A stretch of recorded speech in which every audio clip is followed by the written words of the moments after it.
So as Stuart said, I was political councillor in Muscat from 2017 to 2020.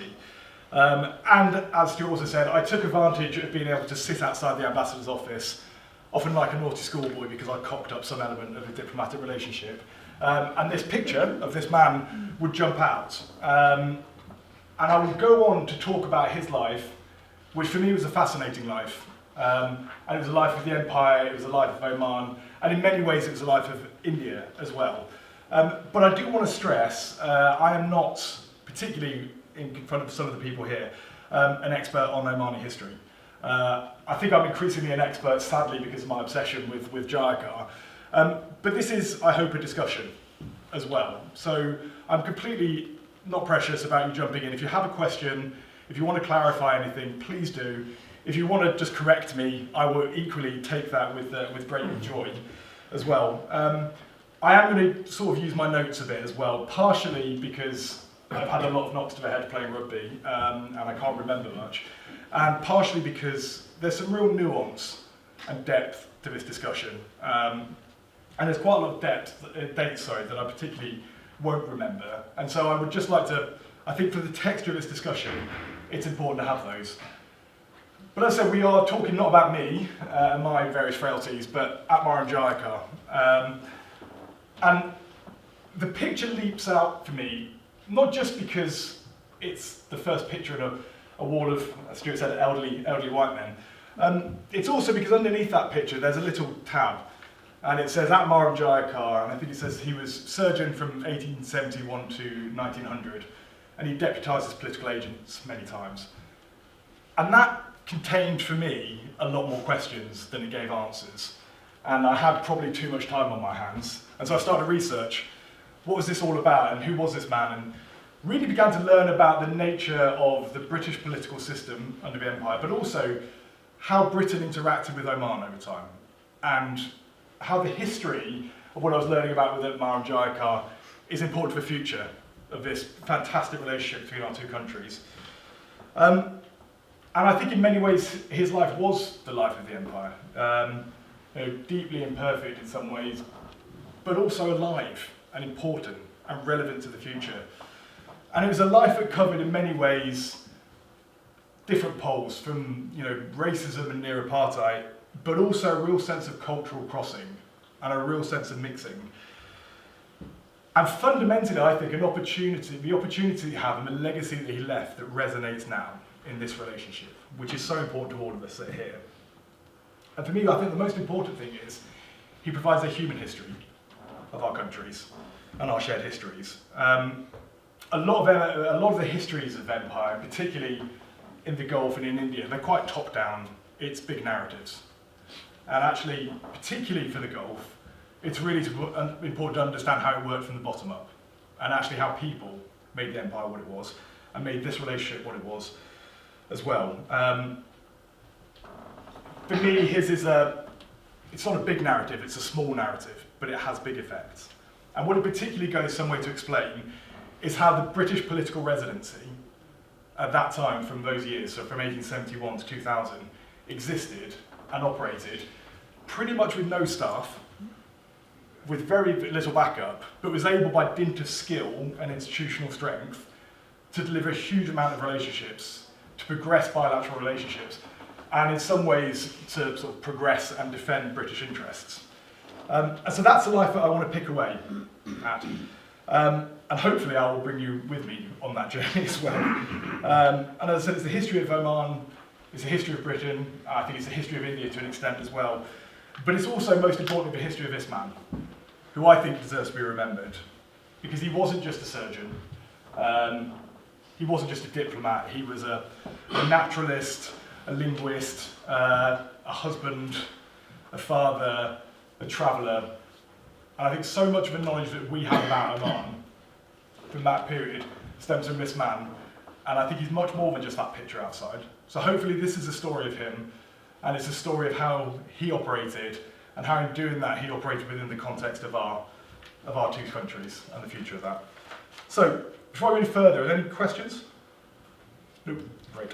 Like I said, please do drop in, don't feel afraid to do this. So, I spoke a bit about the sense of crossing and mixing that Jayakar, or that the empire had, and Jayakar, I think, embodies this, and it's at the heart of his life and how he came to be. But I think, there is an important question about where did this come from, and I think particularly it came from his background. I think this kind of his sense of being, linked to the empire and of giving service to it came from the community that he's born in, which was the Pathare Prabhu, and I'm sorry about my pronunciation, which is quite a well-known and influential Hindu sect. He was born in 1845 in Bombay. This sect was really, really closely associated with the British Empire. So many of the people would work as clerks in the British administration, and also they were allowed to mix in British Indian society. And that really resulted in a very large-scale exposure to British culture and to British institutions. It still is a sect now. It's a unique group of people inside Bombay, particularly still. Mumbai. Very unique cuisine. I think I mentioned in the podcast, and this will be slightly different from the podcast if you listen to that, by the way. So hopefully it's not too boring for you. But one of their dishes at that point was a masala shepherd's pie, which just really illustrates this kind of this sense of crossing and mixing.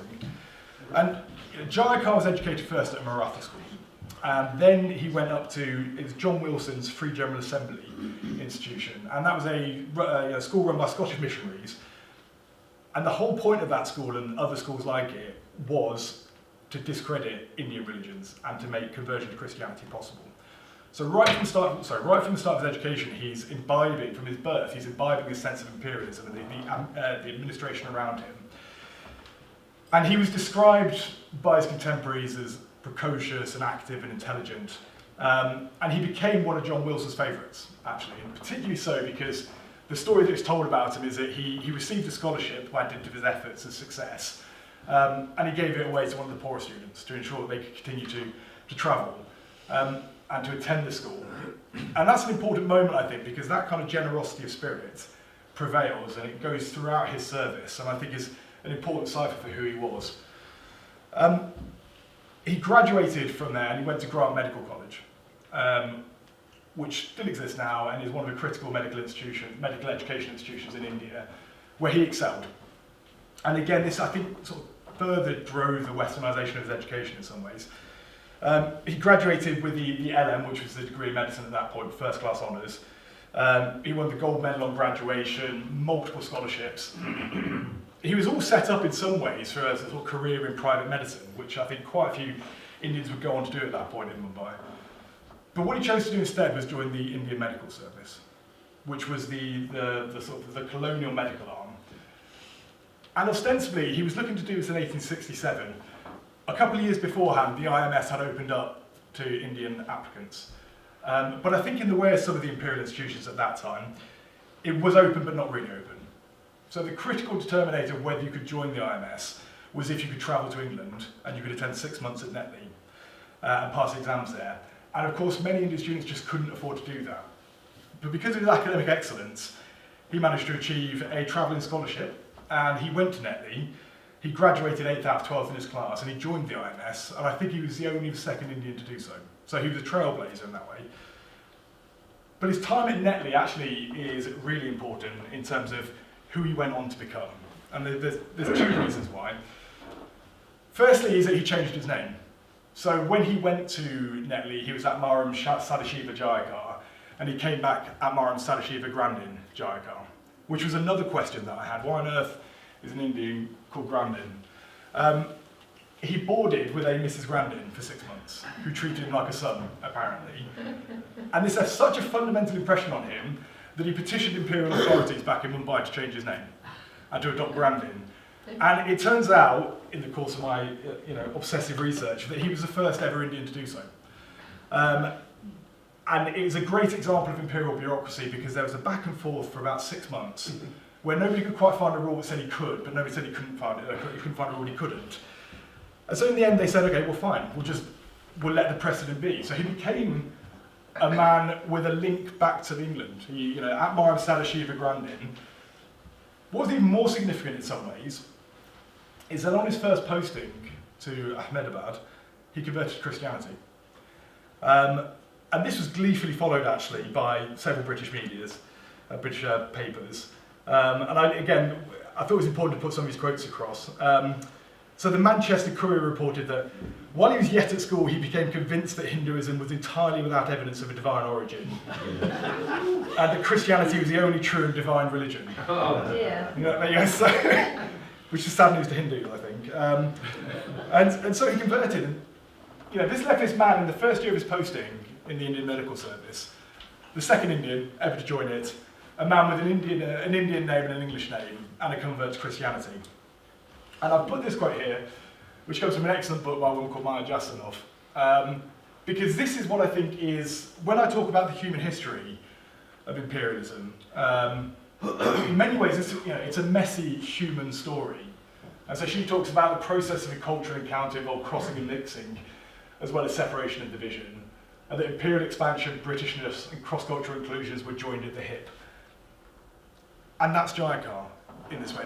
When he came into imperial service, his life was of course about separation and division. The IMS was institutionally racist, and he struggled to get into it. And when he was into it, he suffered from racism and discrimination. But at the same time, it was about crossing and mixing. And this is this human story of imperialism that he took forward. And I think all of this is important to show to you that he was an Indian subject. He was an imperial officer as well. And that's really important where our story properly begins, which is in Muscat, where he was posted on the 29th of July, 1872. I've got a great slide there of the Muscat that he returned up to. I'm not sure how familiar that might be to some of you. I wish this part of Muscat was still alive in some ways, instead of being left behind. But I think it's important to understand this Muscat that he arrived at, because the year he arrived, 1872, and the year he left, 1900, those 28 years were in some ways quite tumultuous.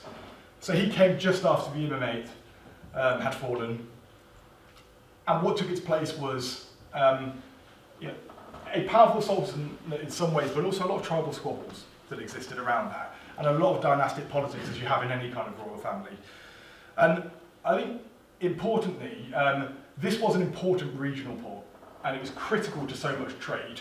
But it was also one that at this point had in some ways seen a real heyday when the Al-Busaidi Sultans, in conjunction with merchants from Kutch in India, basically ruled the waves of the West Indian Ocean in East Africa. And that had unfortunately started to affect British imperial interests to the extent that they began to exert some form of maritime hegemony over them again. And there was a bunch of external, in this sort of period of time just before it, a bunch of external actions as well that kind of prompted that. Not least that there was a telegraph lines in 1860, and I think if I just nip forward a couple, sorry, this is awful quality. There was a Suez Canal in 1869, and there was all these really important shipping lanes that required protection and required security and required political stability in that area. So the British began to pay much more attention. And Muscat, at this point, was the most important place in the Gulf. I would argue still is.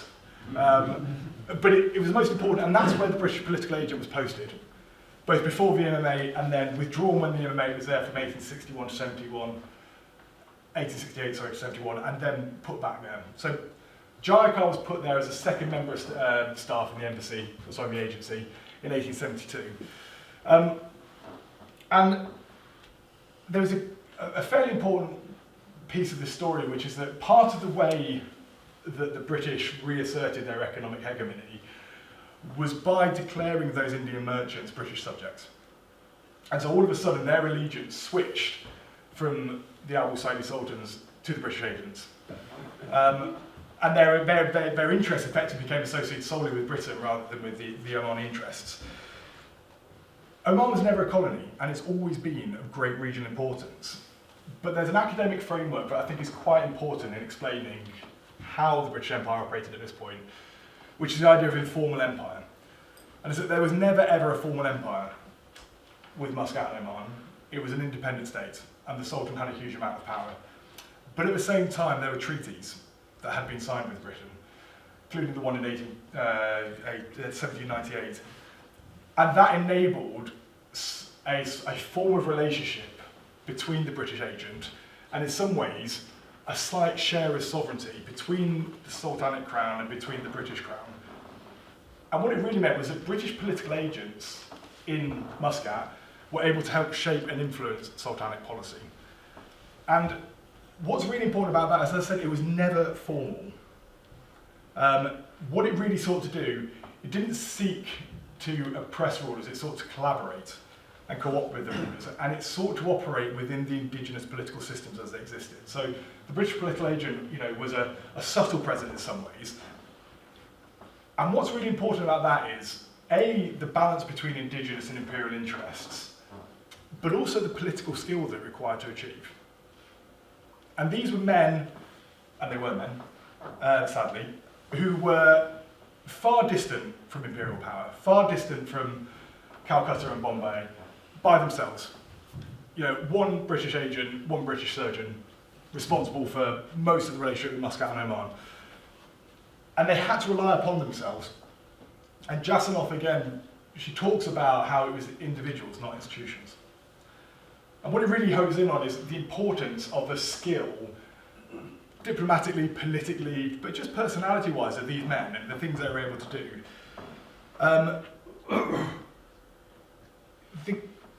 In working with the rulers, the sultans, what they were able to do as well is draw on local reservoirs of power as well. So it wasn't just a sort of overt British imperial presence.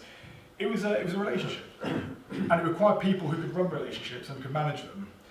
And British policy changed over time, potentially became more forward. But at this point, and during Jayakar's rule, especially up to 1895, which is an important date that we'll come back to, this was a relationship that was run by people, and that relied on their skill and their personalities, and relied on the things that they were able to do on the ground by themselves, far away from the gunboats that were based in Bushir and far away from Calcutta and Bombay. And that's why I think Jayakar is so important, because he was there for 28 years. And he was the man who was responsible for a huge amount of this relationship, as we'll walk through. And his skill is something that's worth recognising. So, before I go on, are there any questions about that kind of academic framework I've laid out, or anything? Does everyone understand that? Or at least my sort of appalling explanation of it? Good. All of which meant, this was one of the political residents based in Bushir. This is James Hayes Sadler, who was also Jayakar's boss for a long time. So this whole system, the political agent in Muscat reported back to his resident, and James Onley, who is, I think, the foremost academic on this kind of informal empire idea, the history of the Gulf, speaks about the political agent and says that from the ruler's perspective, the resident was a Gulf ruler himself, except that he was the most powerful and influential ruler they had ever known. But again, he had to operate through people. And the other, we've spoken a bit about informal empire. The other concept I'd like to introduce is the idea of being at the edge of empire. And what that really means is Jayakar and the agents that came with him, they were at the very edge of the British Empire. They were, this wasn't a formal colony. The borders of the British Empire ended far before them. And they were the sole direct representative of imperial power, quite often. And what power there was informal, and it was often in the making. And so these men had to make the British presence and the British power, and they had to make those relationships with the Omanis. And being at the edge of empire, this sense of being away from the imperial metropoles, gave them a sense of autonomy and independence that some of them really used to a great extent, others didn't. And I believe Jayakar really did. And what it points to overall is, another quote, but is that the British imperial presence and expansion over the years, it was piecemeal, contingent, uncertain, and in many ways collaborative, so that the familiar language of an imperial project doesn't really fit. And I think that's critically important, because there is a messy reality of all of this. And what I want to get across is how important Jayakar was in that. And he was there for 28 years. And that longevity is partly because of his success, and partly because of who he was. And that's what we'll go into. It's partly because he was a member of an institutionally racist organisation that didn't really care about him, and that just left him alone. And it's partly because it was a place that he loved most. And it's a place that he talked about as his home, and where he wanted to end his days. And so What I'm going to do next is pick through all of that and pick through how he operated as an agent. And I think what I want you to take away is that it's a human story, and he's a humanity of empire. And so, as a relatively lowly surgeon, until he became a Sergeant Lieutenant Colonel, how did he do what I think are amazing things?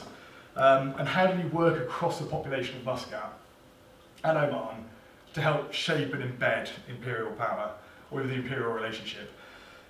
And in doing so, I think he worked, I'll step through 3 different layers next, but he effectively worked with 3 different populations in a medical and a political sense.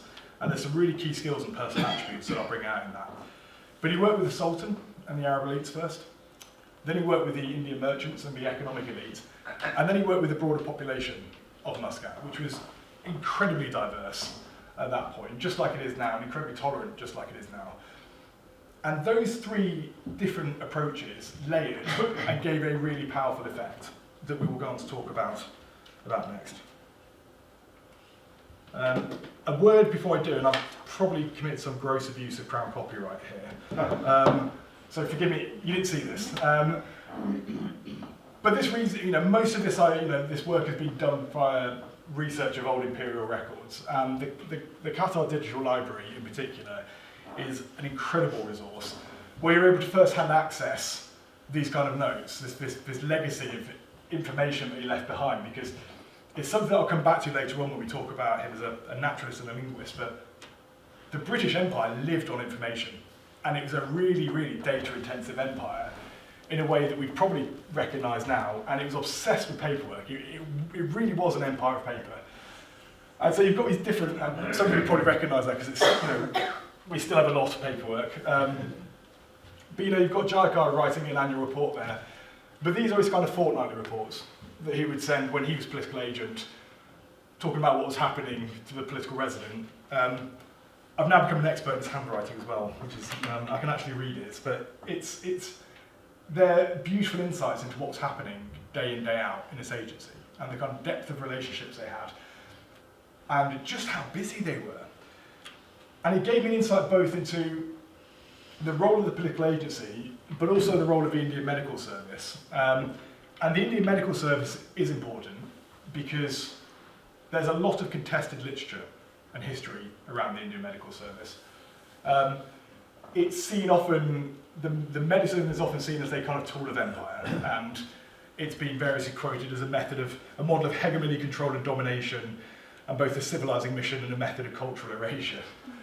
All of which is quite damning. But actually, there's a new kind of body of thought that says, okay, it was deeply complicit with colonial concerns, but it also is like the empire itself and like history, diverse and different, and applied in different ways with different effects.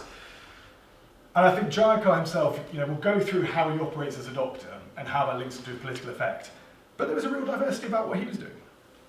Sometimes he was a tool of empire, and we'll talk about that particularly in the next slide. But a lot of other times, he was a man providing care to lepers, to merchants, to the tribesmen who wandered in from the interior. He was just a doctor. So there's a huge diversity, and I think it illustrates both the hard and the soft power of the imperial presence.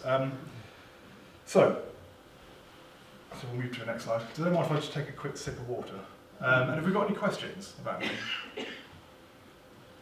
No, I'll stun you in silence, please. Could you just clarify, was he posted to Muscat principally as a medical officer or as a political officer? Great question. So I was about to counter that. Medical. And his first and only role really was to look after the British sailors that came through. Because you would still, as part of the gunboat, the gunboat's British trade, a lot of British passing traffic would stop at Muscat. And that was his principal role. But because he's very industrious, that's really just the start of his role. And he does a huge amount more than that. There have been British medical doctors, or surgeons, in Muscat from, I think, 1861. And they were generally, they were called apothecary at that point. Locally employed, Gaspar de Rosario, who had been there for 10 years, and had left behind a very good legacy, apparently.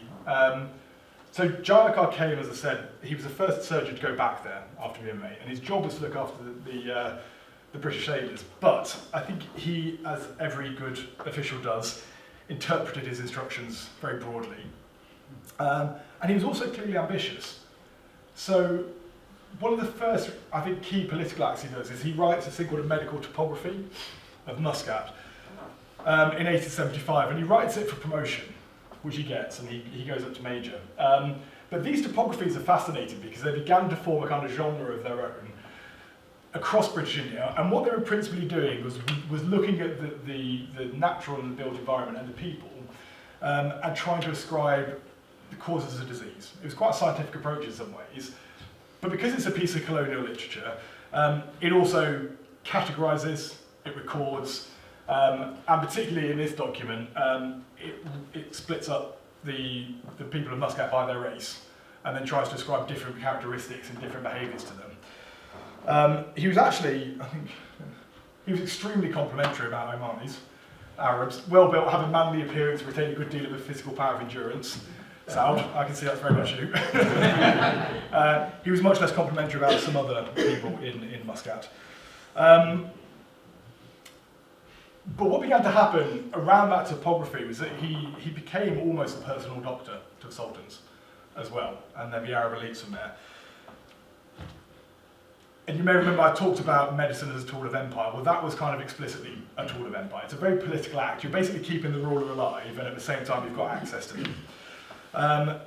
And he was rewarded quite well for this. He appears to have done a very good job. So Sultan Turkey in 1873 gave him what was quoted as a sizable fee for his care. And we'll come back to that because that is important what he did with that. He was presented a gold watch in 1874 and then an emerald ring in 1882. And what really delighted me was that he had to write back to keep it. Which, if you've ever been awarded something like, yeah, you'll know it was good to see 200 years ago same shit existed. And also how honest he was, because I'm not sure I've written all those many letters. But what began to be clear over time was that he was kind of on call for the Muscati elites, the Arab elites, particularly when things happened. So there was an attempted assassination of Said, and he was called out in the middle of the night to sort of hoik a bullet out of his back, which was reported on feverishly in the Times of India. And there's a point that I really want to drill in onto around 1888, which was the time of the succession between Sultan Turkey to his son Sultan Faisal. And 1887 to 1888, Jayakar appears a huge amount in all the political documents because, firstly, he cares for Sultan Bargash of Zanzibar on his visit to Muscat. And he diagnoses him with tuberculosis and sends him home. And sadly, he dies on the way home. And that left Sultan Turkey really, he says, very much affected. And it's a kind of ironic counterpoint. As I said, I'm no expert on Omani history, but 1861 seems to be the point when we split Muscat and Zanzibar. And there's an irony that then Jayakar treated them both at the same time. But as I said, there's him treating those sultans, it's this kind of symbology of medicine. That he's the one who's providing, he's keeping them alive, he's gaining political access to them. And this whole point of informal empire, an age of empire, is enabling cooptation, enabling the cooperation. You can see how that political work that medical work would have done that. Like I said, February 1888 onwards provides a really useful snapshot into this. I'm sorry, I'm going to have to rely on my notes a little bit here. So Sultan Turkey at this point is not well. And Jayakar was standing political agent and surgeon, and it was his first proper go at it. And he was meeting Turkey, according to the reports, weekly, but actually daily. And the conversations they're having are entwining medicine and politics. Starts off with, as a doctor does, how are you, sir? And then quickly moves on to tribal politics, succession, etc. There's a particularly interesting bit where he blames his sort of key advisor for his ill health and blames it on sorcery and magic and says that he wants to kill him. And Jayakar advises that that would cause great displeasure from the president and the British government, and somehow he stays alive. But while he's reporting on his health, and I mean, he visited him in, Turkey had a stroke in 1875. Around May 1888, he becomes seriously unwell. And Jayakar visits him 20 times in 24 days. And he's reporting the whole time back to the political agent going, he's really not well, he's really not, what do I do? And he's advising as well, saying, I'm very, very fearful that if he dies, there'll be a succession crisis. He had 3 sons, he hadn't named one. There'll be a succession crisis and a battle. And he's using this kind of medical care for the political access. And as I said, he's writing back to the resident a lot. And as was British policy at that point, the resident writes back, and sorry about his terminology, but he says in the event of a fatal termination, Jayakar should confine action to arranging the safety of the British subjects and property and avoid interference on behalf of any aspirant. But of course what happens is he's called to see Turkey one day, and he's met by his son Faisal at the door, who informs him that he's dead of exhaustion. And it all kicks off at this point, and Jayakar arranges for all the British subjects, which were the Indian merchants at this point, to move out of Muscat to protect their goods. And he accompanies a funeral procession as the British representative, but from a sort of respectful distance. And throughout this period of time, when he's writing back almost daily at this point, he's maintaining contact with all 3 of Sultan Turkey's sons, but also some of the key Al-Husayni power brokers, kind of from the tribal side, because they all flooded into town as well. And eventually he gets a letter from Faisal, which says that the friendship that used to exist between the great government and the deceased may be continued, and I shall dutifully carry out your orders. I solicit that the British government grant this protection and favour to me. And over time, Jayakar identifies Faisal as the man who should become Sultan, and begins to advise back slightly on that as well. And I think he was a favoured candidate anyway, the British government. But what's quite clear is that this relationship that started in a moment of medical emergency morphs into a political relationship at the start. And Jayakar begins to advise him straight away as a new Sultan. And he's advising him to broaden his range of advisors. Faisal comes to him and asks about, what should I do? There's a particularly troublesome uncle, what should I do about him? And he says, well, I can't advise you of the British government, but personally speaking, I advise you to take every measure you can to counter him. And it became this political relationship that then he handed on. When the resident came to see Faisal shortly after death, it was Jayakar that introduced him, Jayakar who translated for him. And though he was not formally recognised until 1891 by the British government, Jayakar also kept the cash flowing to this guy. And that money was important. He advised, he was the man on the spot advising consistently that Faisal should be supported. As I said, this was a relationship that started in a moment of medical emergency.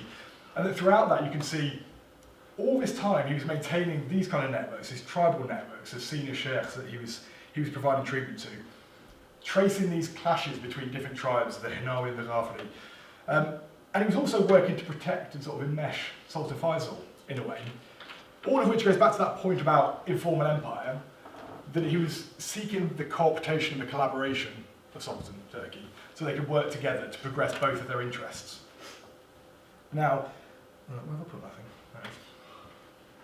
Right. What's particularly important, I think, about all of this is that it was explicitly recognised by the British government the political impact of his work, his medical work. But what is less talked about is the personal skills that Jayakar brought to this. Before we go on to that, have you any questions about any of that? Good. Yeah, one yes, question. please. When he was helping all these people, where was he getting his supplies from? Were they coming from India or from Britain? Yes, India. I think India via Iran sometimes as well, via Bashir. I don't think he had a great deal of supplies, was part of the problem. We'll come on to that later. But yeah, there was very little in Oman of him. Charlie, who was his paymaster? It was the British government. So, or the Indian Medical Service. So he was paid, not a huge amount in comparison to the agent, but he had stipends which we'll talk about because of his language skills as well as medical skills. So what I really enjoyed is that when he was giving gifts, he had to report that back, and he did so faithfully. So I said that please keep questions coming, by the way. Yes, Sorry, please. another question. No, it's great. You implied that he had considerable language ability. Where did he acquire this? He didn't arrive with it, did he? No. And another great question. because this is the heart of what I think he was as a man. So his language skills were fantastic, and his local knowledge was also critical. And at this point in Muscat, I talked about it being diverse. There were 17 different languages apparently spoken in the port, and Hindi was a lingua franca. He was, by British government assessments, exceptional in Arabic, Gujarati and English, and fluent in Marathi and Hindustani.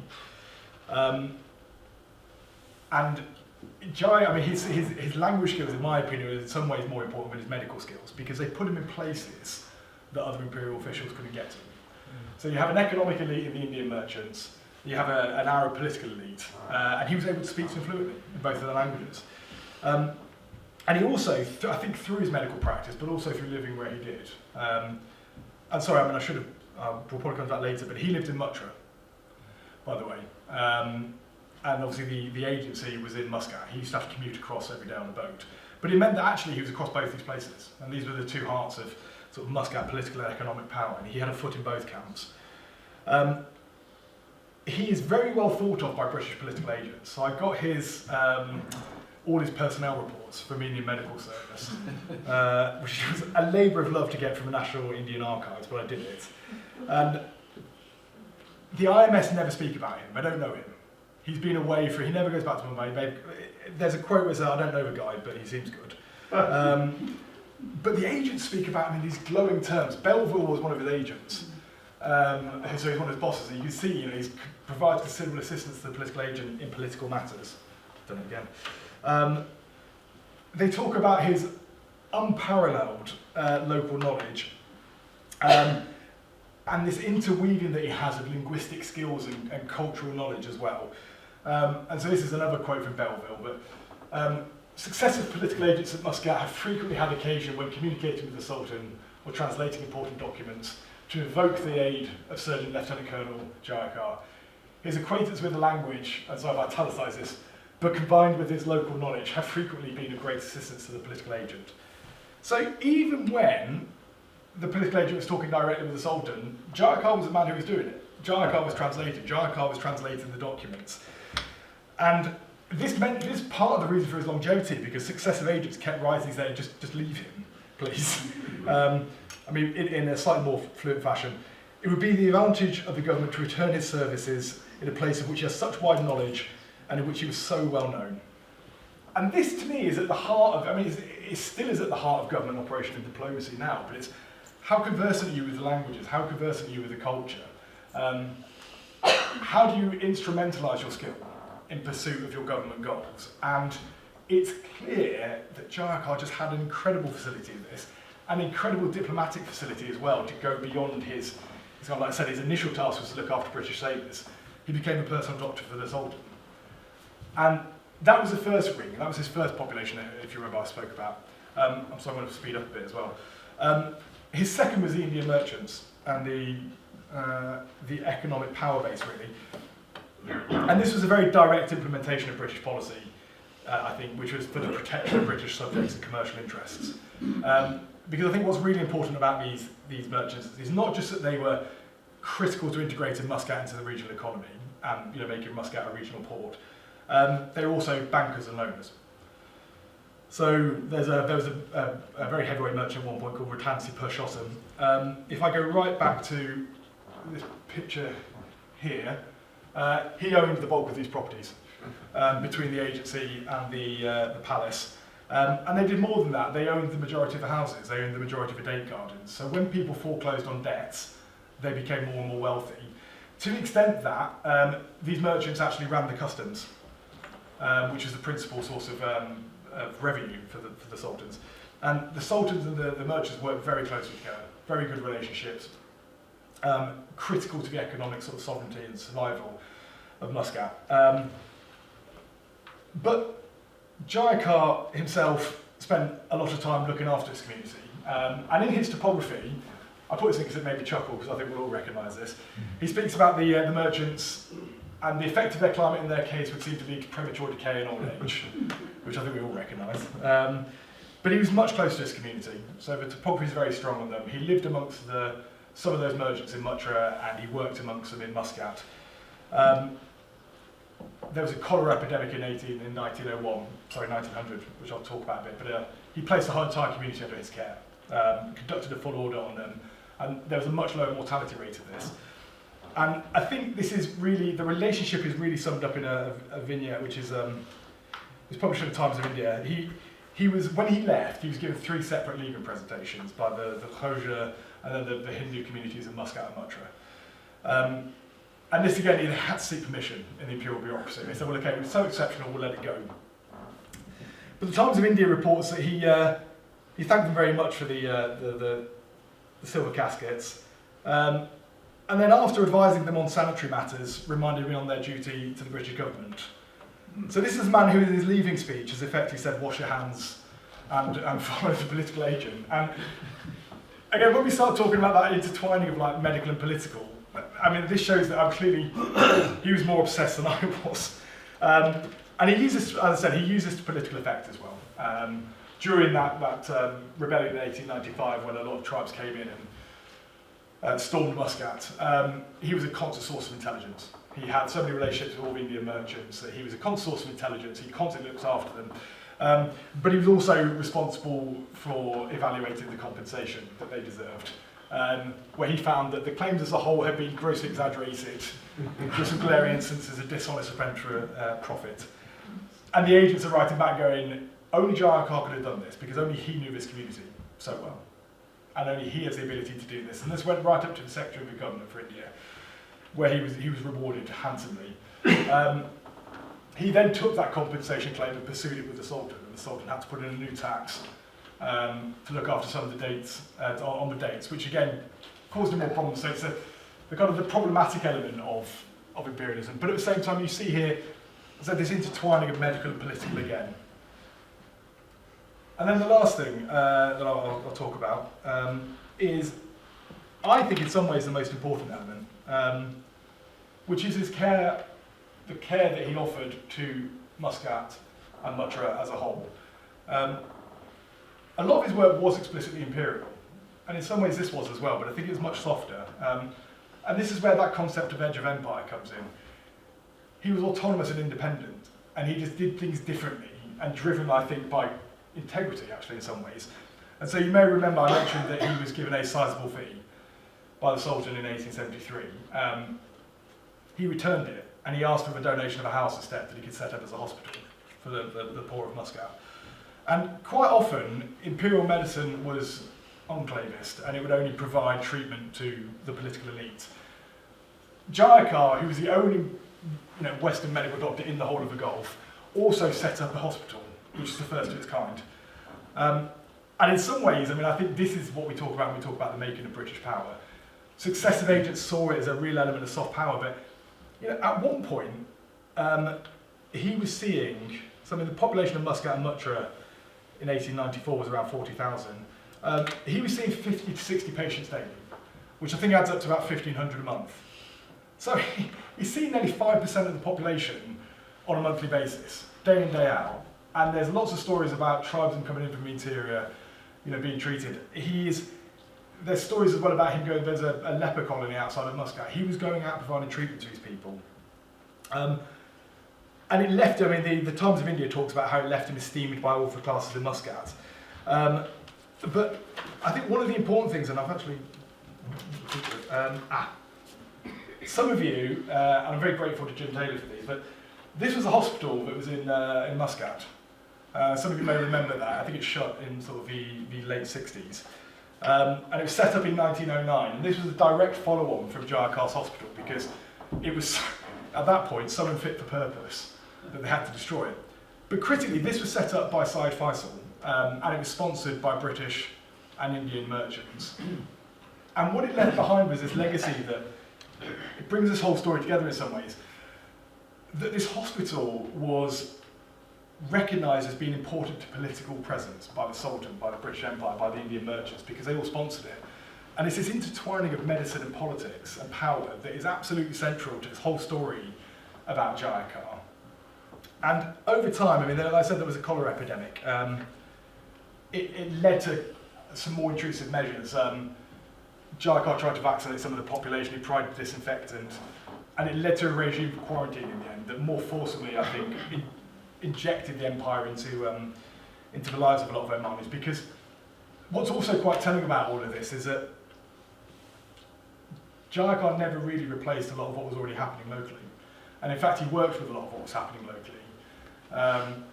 During the cholera epidemic, the Omani remedy was lime water, and he found it was immensely useful, so he'd use it. He wrote regularly about different remedies from around the community. And I think it's just, this hospital set up, it's the way that the provision of medical services is seen as integral to political leadership. But at the same time, it's a different story because it's not just about elites, it's about normal people, and it's about the care that he provided. Not because he was an imperial official, but because he was a man and a doctor. And it provided, in some ways, some soft power, but it's much more of an insight, I think, into him personally. Right, we're almost there. Have you got any other questions before I plunge on? At what point did the political element become more important than the medical element? That's a fantastic question. I'm not sure it ever did for him. I think it did for the political agents, but I think he principally saw himself as a doctor, who was then, he would often step up as political agent. And I think he understood that when he was doing things, there was a political angle to it. But I think he saw himself as a doctor first. And then a man with a facility that was useful within the embassy. And I think what's critical, when you look at the histories of the other agencies, and the Gulf Agency in general, this whole informal empire rested on working with the local elites. And the munchies who worked in the embassy, the agency, who had language skills and understood what was happening.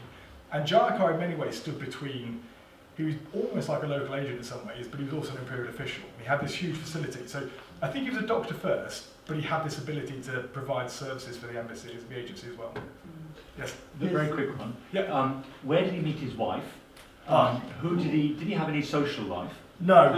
No, I don't think so. And so the third question was, with which particular ethnic group did he socialise? It's interesting. So he had a Hindi wife who he would go back and see occasionally, but as I understand it, he didn't travel very often, and he had a couple of kids with her, but he also had an Arab wife, which again I think was quite unusual. There's very, very little detail about that. I've tried to research. I know he had a son called Mansour, and Mansour was actually a doctor in Rotherham. But the last reference I could find was 1940s, and I don't know what's happened after that, because I would love to know more about his history.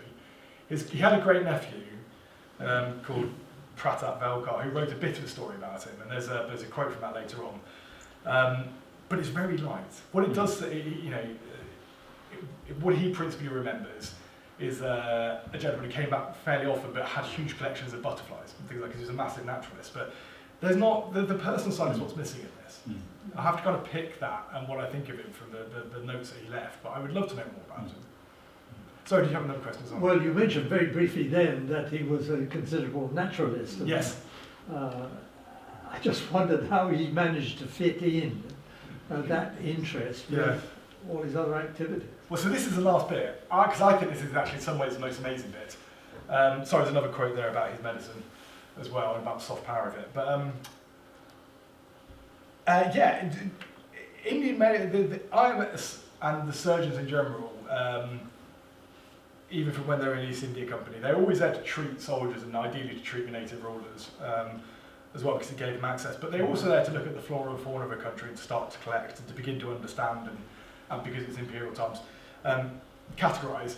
And I mean, Jayakar took that on massively, and yet I don't know how he had the time either. Part of what triggered my whole interest in him, there's a very short article written by the British Library which talks about the polymath of Muscat, which was Jayakar, and all the different things that he did. But he generated an enormous amount of material and knowledge and information about Oman. And to me, the really important thing about this is that there is a story about how he helped constitute British relationships in Oman. There's also a story about how, in generating all this knowledge, he constituted Oman in the British Empire. Because the way he was reporting back was he was reporting back to the Natural History Museum, and he was reporting back to the Science Museum.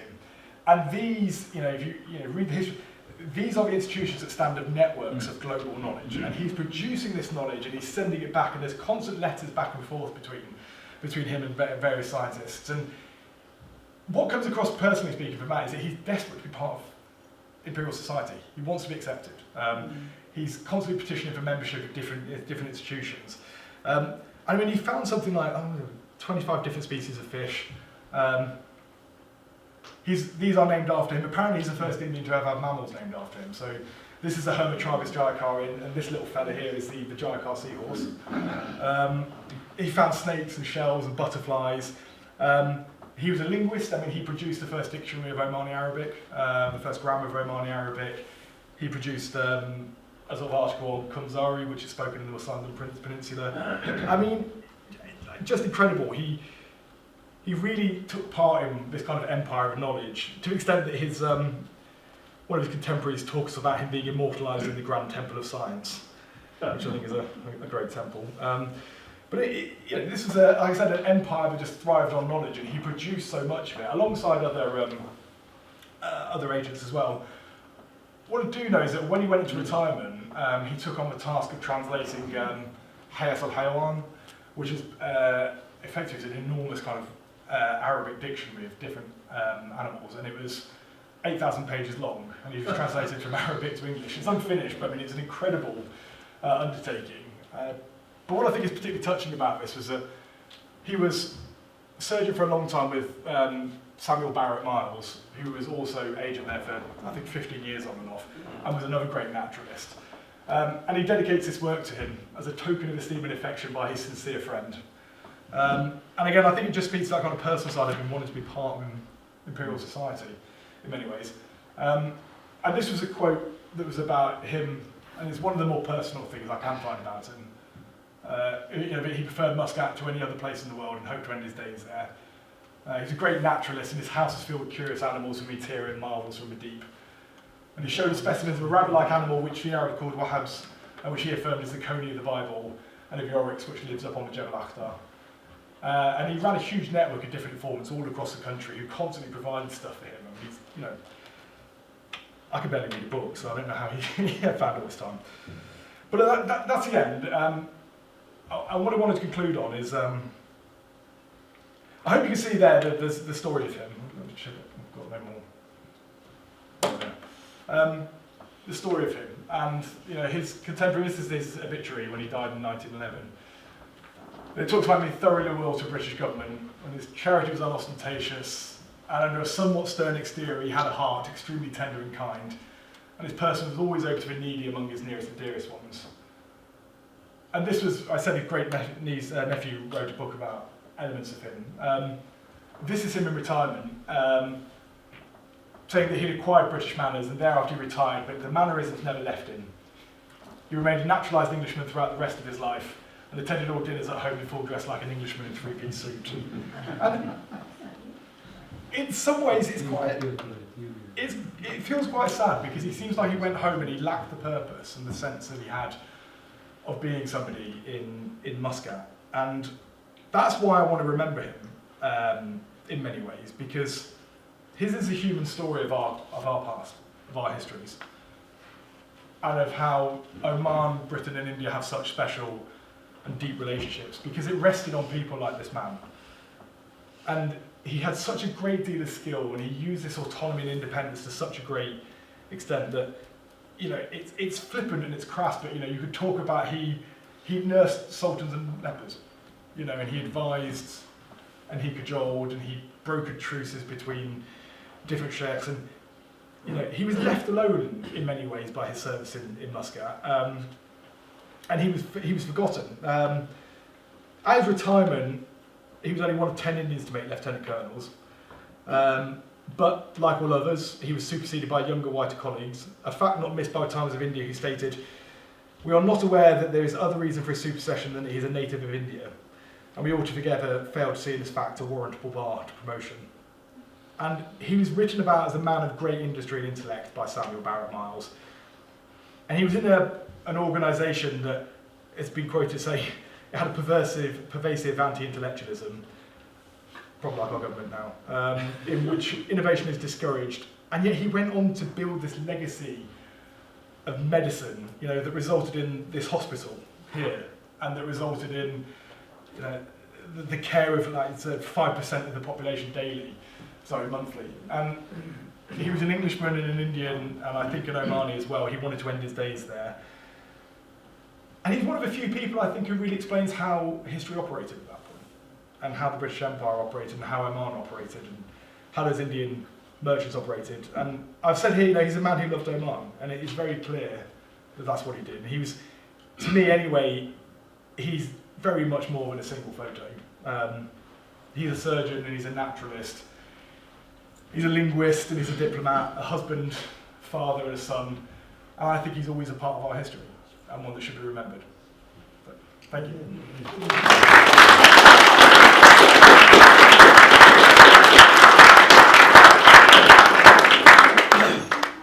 Well, we're just about out of time, but we should have. Let's take a couple. We'll take a couple I'll more. take as many as there are. Yeah, that's Yeah, there'll be a couple more. So there's one there, and there. That's a couple. That's three. okay. Are you going to write a book? Because I think this is an incredibly important story, because although it appears to be unique, there are other characters elsewhere in the empire, I suspect, who are of similar nature. And I think it's a very important story to be recorded. So, Write a book, please. Thank you. Thank you. If I could write, I would. No, I've written an academic article, which is getting ripped apart in peer review at the minute, I presume. But that is very academic, and it's against this academic. And I think there is a human story here as well that needs to be told. And you're right. The life of Jayakar is the life of a lot of people at the edge of empire. You know, from Tibet, the northwestern frontier. There were these incredible people. And like I said, you know, the legacy of empire is deeply problematic. But I don't think what you can dispute is the skill and the legacy and testament of those people and what they did. So yes, I mean, it's on page, but I'd love to write a book. Did he get his wish to die in Muscat? No. Sadly, he died in Bombay. And like I said, he had a son who seems to have been, I think he was in India at that point, and then he was taken over to England. So no, like I said, I think my reading is fragmentary, but I think he would have happily lived in Muscat for the rest of his life. And he was retired, and the sad thing about his retirement is that it was dealt with very bureaucratically and institutionally. It merited kind of 2 lines: he's off, see you later. And it was clear also that he was effectively asked not to stay in Muscat because he wasn't there in imperial presence anymore. So it's the bad side of bureaucracy. But effectively, at that point, he was just a name on a piece of paper to someone in Bombay. But yeah, sadly, he would visit again, from what I understand, but he never went back and lived there. Shame. Yeah, it is. I know. Ruth. Was there something specific which led him to live in that house that became the British Consul General and then the British Embassy? So actually, he only lived in that house for a little bit. Because he lived there, my recollection is he started living there in 1896. Yes, so... I think of that photograph on the stairs. He did. So he lived mainly in Muttra. And I haven't got... When did he move to Muscat? So he lived between the two, apparently. And so he would stay at the agency, which was... Sorry, I'm not sure. Look at this. I wrote all this today, by the way. So, you all think I'm correct? Yes. So yeah, he had a house in Muscat, in Muttra, which was... And that was good for him because he lived near the Sulawati. Yeah. But he used to have to take his boat round every day. So he couldn't come when it was stormy, for instance. And they'd park up here, and then he would work. I think the house is where his original... it's the one nearest to Fortunato. No, so this is the concept, but the house where he had the hospital was, I think... Oh, it was at the back. No, I think he lived in...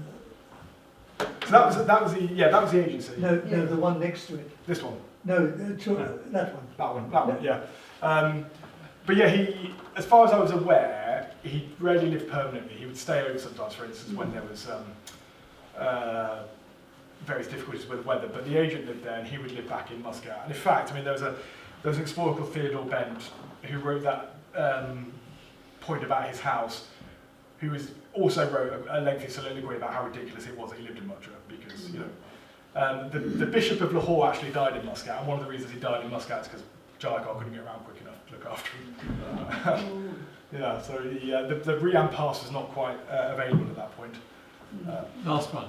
Just to ask, did you ever get the chance to talk much with Don and Eloise Bosch? Because I think a lot of us would have known them in Muscat, and the fact that their American mission history was actually based on 30 years of Indian medical history. No, I would love to, because actually one of the articles I want to write in the future is about imperial healthcare in general from 1900 onwards, because there was quite an interesting competition between British and the missionary hospital and the British hospital at that point.